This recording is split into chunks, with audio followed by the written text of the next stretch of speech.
Welcome to I dream. It's me Anusha Komal.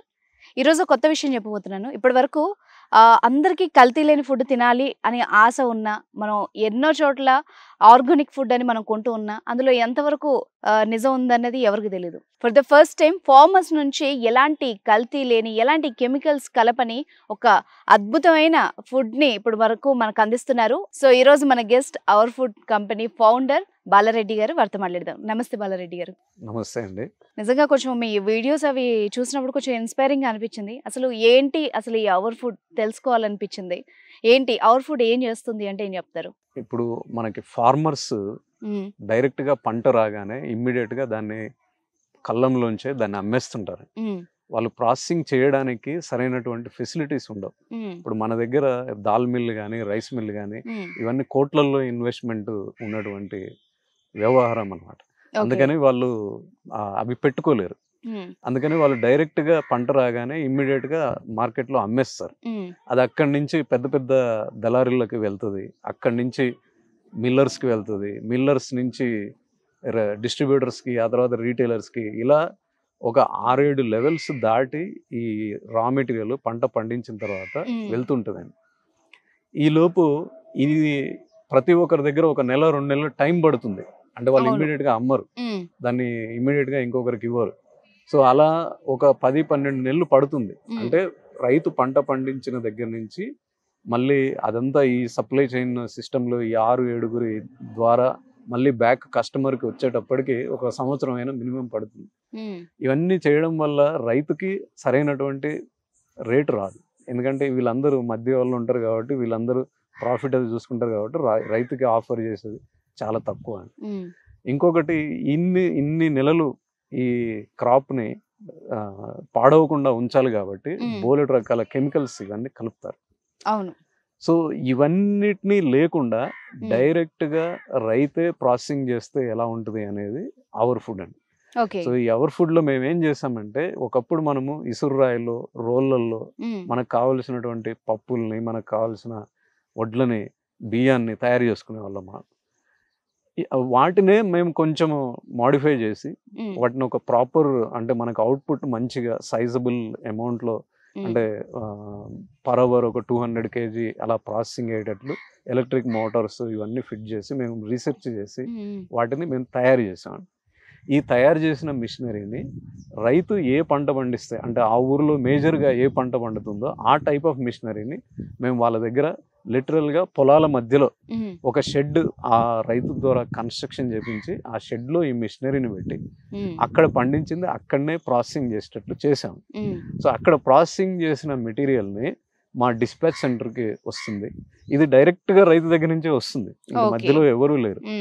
ఇది ఏ రకమైనటువంటి chemicals కలపకుండా ఫ్రెష్ మెటీరియల్, అప్పుడు పండించిన పంటనే ఫ్రెష్గా అది ప్రాసెసింగ్ చేసి దాన్ని తీసుకొని వచ్చి ఇక్కడ మేము 1 kg 1/2 kg ప్యాకేజింగ్ చేసి మా రీటైల్ అవుట్లెట్స్ ద్వారా అమ్ముతున్నాం. ఇది అవర్ ఫుడ్ కాన్సెప్ట్ అన్నట్లు. ఇందులో ఏంటంటే డైరెక్ట్గా రైతు దగ్గర నుంచే మనకు కావలసినటువంటి అన్ని సరుకులు, ఫుడ్కి సంబంధించినటువంటి అన్ని సరుకులు, పప్పులు, నూనెలు, మన రైస్, గోధుమ పిండి, రాగి పిండి, జొన్న పిండి, మిల్లెట్స్ అన్నీ, even tea powder, coffee powder, ఇవన్నీ కూడా, బ్రౌన్ షుగర్, రాక్ సాల్ట్, ఈ మనం కావాల్సినటువంటి ప్రతి ప్రోడక్ట్ మేము రైతు దగ్గరనే మిషనరీ పెట్టి వాళ్ళ దగ్గరనే ప్రాసెసింగ్ చేయించి డైరెక్ట్గా అక్కడి నుంచి మేము మా డిస్పాచ్ సెంటర్కి తీసుకొని వచ్చి ఇక్కడ ప్యాకింగ్ చేసి మా రీటైల్ అవుట్లెట్స్ ద్వారా అందిస్తున్నాం కస్టమర్స్కి. యూజువల్గా సార్ ఇవి విన్నంత ఈజీగా ప్రాక్టికల్గా ఉండదు. ప్రాక్టికల్గా చాలా ఛాలెంజెస్, కష్టాలు ఉంటాయి ఇందులో. మీరు సక్సెస్ అవ్వడానికి మీ జర్నీ ఎట్లా ఇక్కడ దాకా వచ్చింది? మీరు ఎదుర్కొన్న ఛాలెంజెస్ కూడా ఉంటాయి కదా. ఫస్ట్ ఆఫ్ ఆల్ ఇంకా నేను సక్సెస్ చూడలేదండి. ఇంకొక 2 years పడుతుంది. ఇది మేము 8 సంవత్సరాల కింద స్టార్ట్ చేసాం. సో మేము తయారు చేసిన మిషనరీ ఏమే టెక్నాలజికల్ మార్వెల్స్ ఏం కావు. ఇవన్నీ కూడా ఎప్పుడో ఉన్నవి, అగ్రికల్చర్ యూనివర్సిటీలో ఉన్నాయి. ఒకప్పుడు మన ఇంట్లో పప్పులన్నీ మన అమ్మమ్మలు, నాయనమ్మలు ఇసురాయిలోనే చేసేవాళ్ళు. కారము, వడ్లు, బియ్యం ఇవన్నీ కూడా దంచుకొని చేసుకునేవాళ్ళు. వీటిని మేమేం చేసామంటే ఒక ప్రాపర్ వేలో మేము ఆర్గనైజ్ చేసాం. ఇది ఇన్ని సంవత్సరాలైనా, మనకి ఎకనామిక్ రివల్యూషన్ స్టార్ట్ అయ్యి ఇన్ని సంవత్సరాలైనా కానీ రైతు దగ్గర రాలేదు. ఎందుకంటే ఇది చాలా డిఫికల్ట్ విషయం అండి. దీన్ని ఎగ్జిక్యూట్ చేయాలి అంటే చాలా కష్టమైనటువంటి పని ఇది. అంత ఈజీ కాదు. దీన్నంతా రకరకాల ఫార్మర్స్ని ఆర్గనైజ్ చేసుకొని ఆ మిషనరీని తయారు చేసుకొని వాళ్ళకి లోన్స్ బ్యాంకర్స్ ఇవ్వరు. వాళ్ళకి ఆ లోన్లకి గ్యారంటీగా నేనుండి వాళ్ళకి లోన్స్ ఇప్పించి ఈ మిషనరీని వాళ్ళ దగ్గర ఇన్స్టాల్ చేసిన తర్వాత అవి అంత ఈజీగా వాళ్ళకి ప్రొడక్ట్ రాదు, అవుట్పుట్ అనేది సరిగా రాదు. అలాంటి దాన్ని వాళ్ళకి రావాలంటే మేము ట్రైన్ చేయాలి వాళ్ళని. ఇది ఫుడ్ ప్రాసెసింగ్ అనేది మనము ఒక కూర వండడం లాంటిది. మనం ఫస్ట్ అటెంప్ట్లోనే మనకి అద్భుతమైన టేస్టీ కూర రాదు. అది మనం 10 సార్లు ఆ కూరని తగిలేసిన తర్వాత ఆ ఎక్స్పీరియన్స్ తోనే నేర్చుకునేది. ఫుడ్ ప్రాసెసింగ్ కూడా అంతే, అంత ఈజీగా అవుట్పుట్ రాదు. అప్పటి వరకు వెయిట్ చేయాలి. మరి ఇప్పటి వరకు వాళ్ళకి లోన్లు ఇప్పించాము, మరి వాళ్ళు ప్రాఫిట్లో ఉండరు. మరి అప్పటి వరకు ఎలా తట్టుకోవాలి, వాళ్ళు ఈఎంఐలు ఎలా కట్టాలి అంటే ఆ ఈఎంఐలు కూడా మేమే కట్టాము. సో ఇంత కష్టపడి ఇవన్నీ చేసి ఇప్పుడు ఏంటంటే ఇవన్నీ చేస్తున్న క్రమంలో మా కంపెనీ 2 సార్లు కింద పడిపోయి అసలు ఇంకా ఇది పైకి రాదు అని అనుకున్న సిచ్యువేషన్కి కూడా మేము వెళ్ళి మళ్ళీ బ్యాక్ మాకు 2023లో చాలా గట్టి దెబ్బ తగిలింది. అసలు కంపెనీ టోటల్గా క్లోజ్ అయ్యే పొజిషన్కి వచ్చింది. మేము 6 రాష్ట్రాల్లో 700 యూనిట్లు పెట్టాం. మేము 10 యూనిట్లు కూడా పెట్టి చేయొచ్చు దీన్ని. కానీ ఎందుకు చేయలేదంటే 10 యూనిట్లు పెడితే మనకు 1-2 ప్రొడక్ట్స్ వస్తాయి. మళ్ళీ అది కూడా 365 డేస్ రావు. ఒక ఏరియాలో పెసళ్ళు అక్టోబర్లో వస్తాయి, ఇంకో ఏరియాలో మార్చిలో వస్తాయి, ఇంకో ఏరియాలో జూన్లో వస్తాయి. అట్లా మనం 365 డేస్ ఆ ప్రొడక్ట్స్ అందించాలి కస్టమర్స్కి. అంటే అన్ని రాష్ట్రాల్లో అన్ని సీజన్లలో పంటలు పండే చోట ప్రతి చోట ఇది పెట్టాలి. అందుకని మేము ఒక 700 యూనిట్లు పెట్టాం. వీటన్నిటిని మేనేజ్ చేయడానికి, వీటన్నిటిని ప్రాసెసింగ్ చేయించడానికి మాకు 2023లో డబ్బు సరిపోలేదు. దాంతో కంపెనీ కొలాప్స్ అయిపోయే పొజిషన్కి వచ్చింది. అయినా సరే దాన్ని తట్టుకొని మళ్ళీ బ్యాక్ తీసుకొని వచ్చి ఇప్పుడు ఉన్న రైతుల్ని ఎవరైతే మిషనరీ ఇచ్చామో వాళ్ళందరి చేత ప్రాసెసింగ్ చేపిస్తూ ఆ మెటీరియల్ని డైరెక్ట్గా కస్టమర్స్కి అందిస్తున్నాం.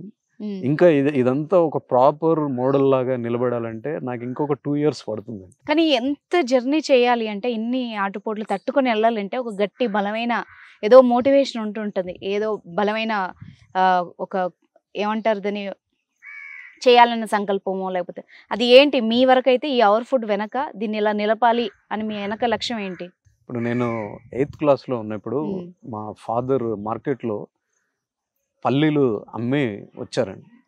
సో జనరల్గా మార్కెట్కి వ్యవసాయదారుడు వెళ్ళినప్పుడు అది అమ్మి డబ్బు తీసుకొని వస్తారు కాబట్టి ఆ టైంలో పిల్లలకి ఏదో ఒకటి తీసుకొస్తారు.